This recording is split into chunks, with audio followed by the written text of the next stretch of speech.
We're out here in front of the farm here with the 6244, and we got to replace a couple bearings. Oh, there's Brantley.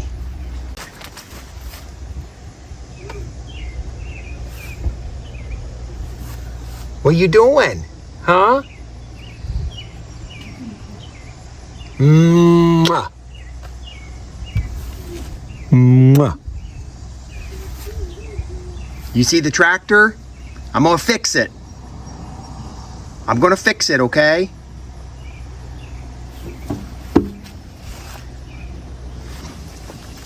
So anyways, a bearing went out on us when we were baling last. And there's a square roller in there that helps form the bale. And I started up to go do another bale after ejecting one, and it made a terrible racket. And it turns out the bearing on this side, the chain side, went out. So got two of them. Plan on doing both sides. The other side, when I checked, it wasn't hot, but I thought I would go ahead and do them both.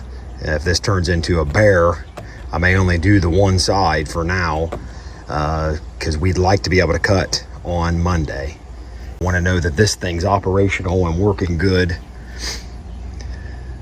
to be able to do that. So my priority is at least the bearing that's out, and if I have time, I'll do the other. So we'll get things set up and get started on it.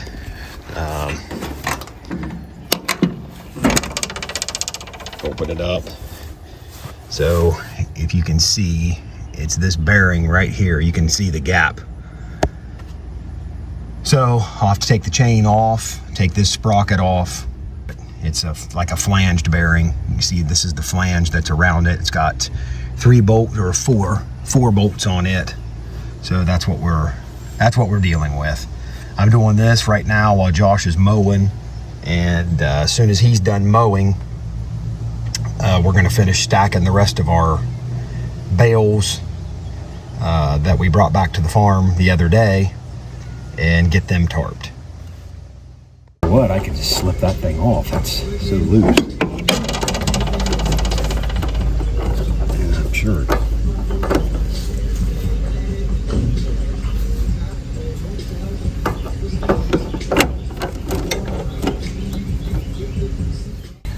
Well, that came off pretty easy, just looping it off. So I'm gonna have to definitely take some slack out of that chain. But some of the slack is because that bearing's out and that shaft is forward. So that's where part of that slack is from. So, okay, now we can keep going.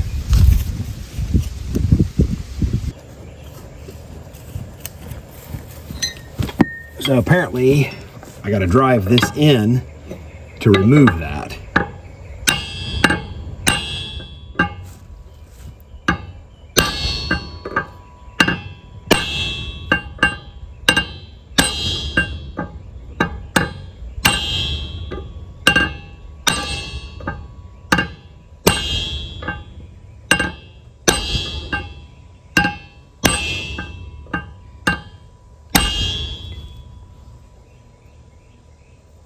Moved a little.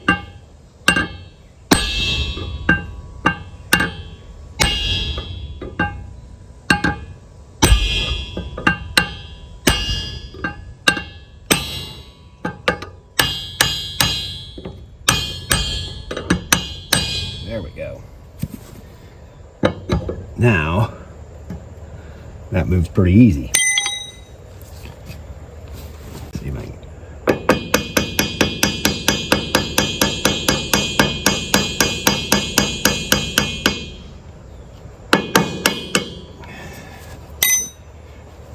From what I know, this is called a gib key.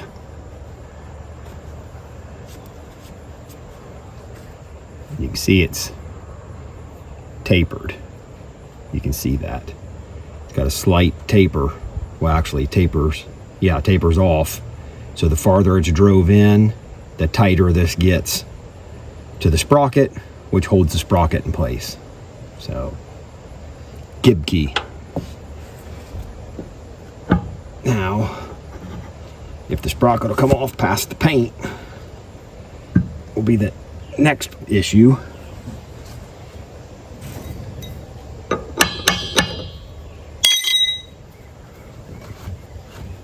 I'm going to take a measurement on that. I can see the paint lines where it's got to go back, but in case I scuff that up to get that off, I think it'll come off. It's just the junk in the sprocket.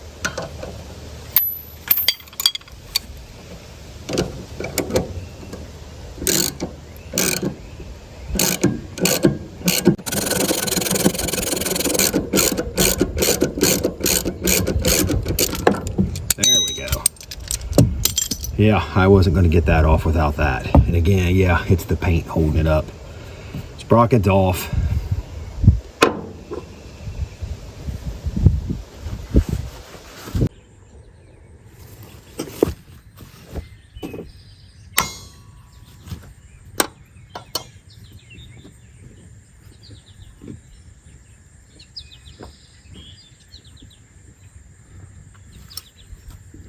I got here. This is the new locking collar. That's what this is that I'm taking off here. So there's a set screw, and then this is to put a punch in, and you twist it on. And it bites in up against this on the bearing. So what I'm doing now is I'm taking this and taking a punch and knocking it loose so it'll separate from the bearing.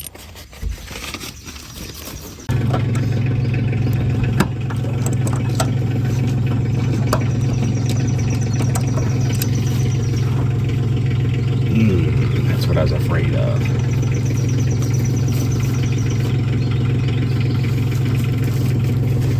So you can see I got it off. It's just like what I showed you on the other. This is the original. That's because it's still painted red. But it looks like it's possibly ate into the flange, but I don't know. I think that's just the bearing. Get a good look there. See how bad it looks.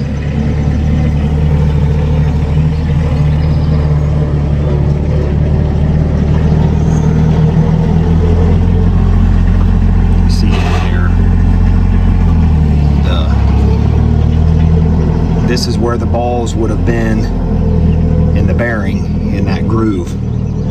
They're gone. It has just ate it out. So now I'll take this flange loose, and that's what's retaining the bearing in there.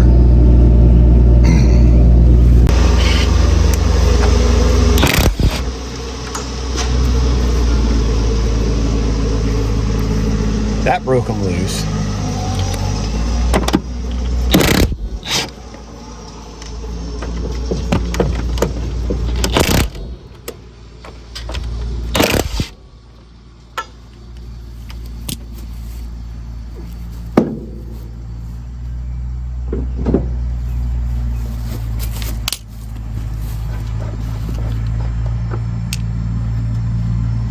These are, I guess, what you'd call a lock bearing, similar to what's on a New Holland hay bine, like ours, which is an older hay bine.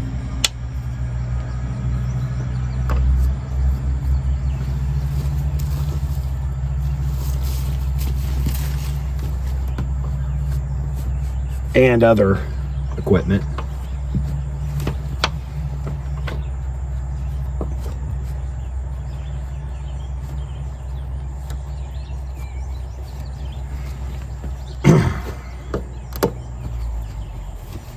Probably one of my favorite screwdrivers. This thing's taken a lot of abuse. It's an old Craftsman. Use it as a chisel, screwdriver, whatever. One of my favorites.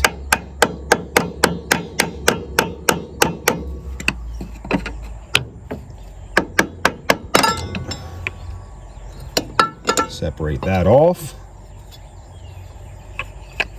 which fortunately does not look like it's damaged.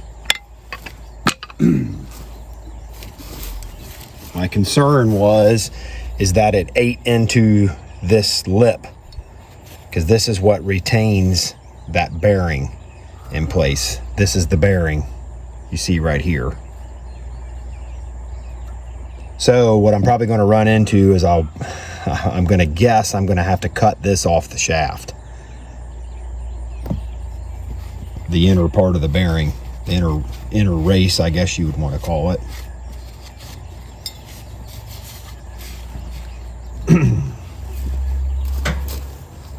Show you what we're dealing with there. Now you can see how much it's ate that bearing out. I've got the shaft, if it'll focus here. I got the shaft pulled back with the ratchet strap to get pressure off of it, but this bearing is just destroyed. So I got to try to get that bearing out of there. But I'm afraid the inner race on that bearing is just froze on the shaft. That should be interesting to get out of there. Okay. Here's where we stand. I'm gonna have to cut this off. I could drag the generator out tonight so I can use the corded grinder, or I could wait, get the cordless grinder, and bring it back tomorrow. It's already 8:30 Saturday evening, and I'm just gonna go for the cordless grinder tomorrow. I'll cut this off, but I'll cut this partially without getting into this flange and without obviously getting into the shaft. I could take a chisel and split it once I get it cut.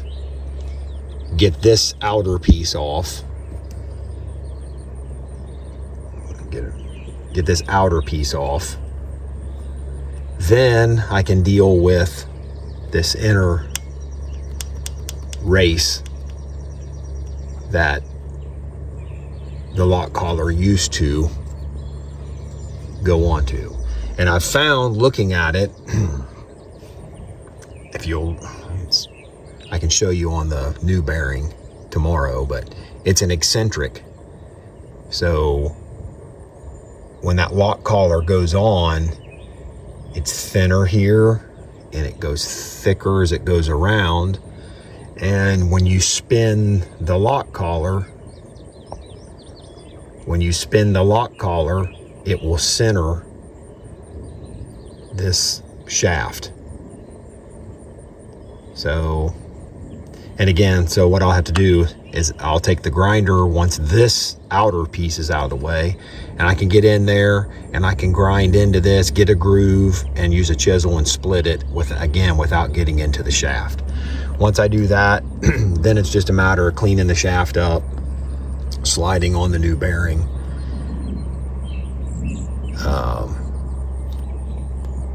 getting on the outer flange plate and adjusting it from there. So that's all it's going to be for tonight. I'll pick back up on this tomorrow. Again, I'll have the cordless grinder. I won't have to drag the generator out and do all of that. So we'll pick back up tomorrow. The grinder's so big, it's going to be hard to get it in there, but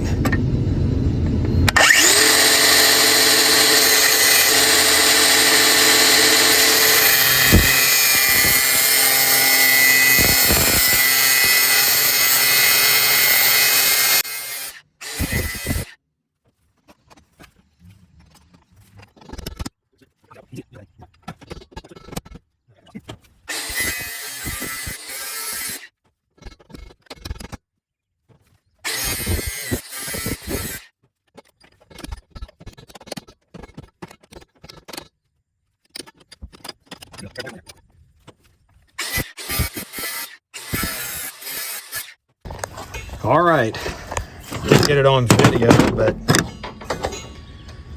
the old bearing's off. Had to chip that apart after grinding on it. This is the inside of it. This rides inside there with all of those ball bearings riding in that groove, like so. It's it looks ugly, but it's off. Josh is cleaning it out around there. It had a hay stuffed all in there back behind that bearing.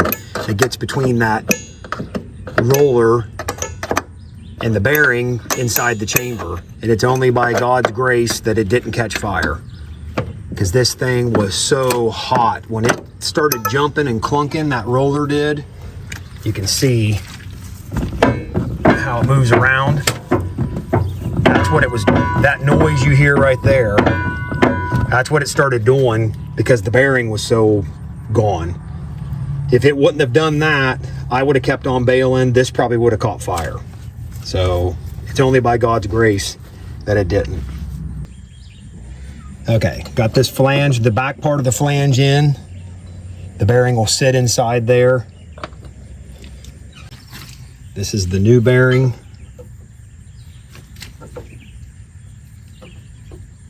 Oh boy, it's gonna be tight going past that paint on the end of the shaft. And that's what I was afraid of.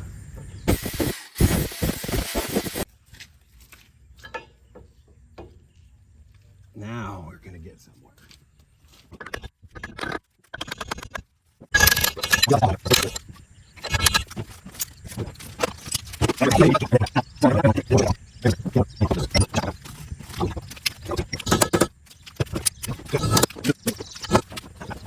Yeah, it matches it. So look, there's a thin side and a thick side, which matches that. I thought maybe it was an eccentric to position this roller differently, but it's not. That's what it's for. But look how smooth that rolls now.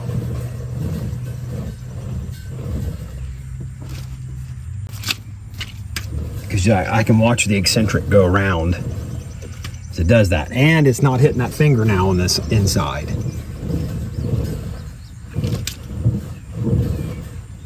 So the locking collar will go on now. There, it matches up like that, and I'll drive it on with a punch and then lock it in place.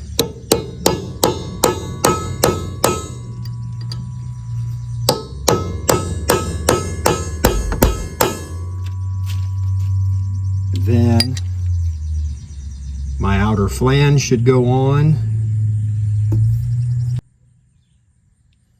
Okay, the outer flange can go on.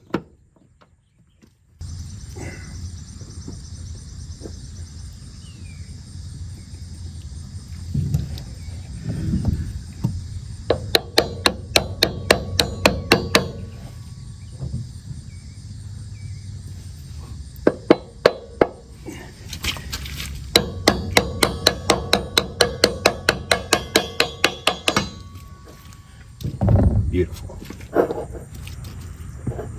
Now,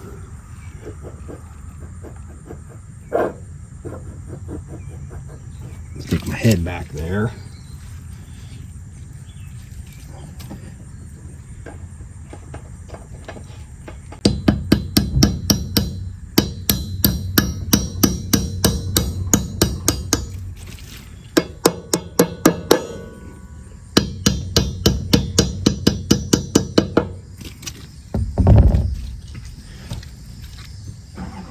Okay, one last clip. The new bearing's in, sprocket's on, gib key's in, back in where it was, same measurement to the end of the shaft. And I was able to take a half link out of the chain to take the slack out of the chain. It had a whole bunch of slack. That's how much that chain was stretched. So, Lord willing, that side's good to go. When I rolled it around by hand, that finger was not hitting on the inside. I'm still gonna double check it though before we fire it up. So that's back together. Hopefully we're okay. I have a bearing for the other side, but I'm just going to watch the temperature on it, and do it another time when we have more time. Again, this is Saturday evening, Saturday night, and we want to be able to cut hay Monday because we're getting a window of good weather Monday through Wednesday. So I needed to get this together tonight, so I know the baler's good. So maybe tomorrow afternoon I'll run out here, we'll turn it on, let it run around, and just double check everything. So glad to have that done.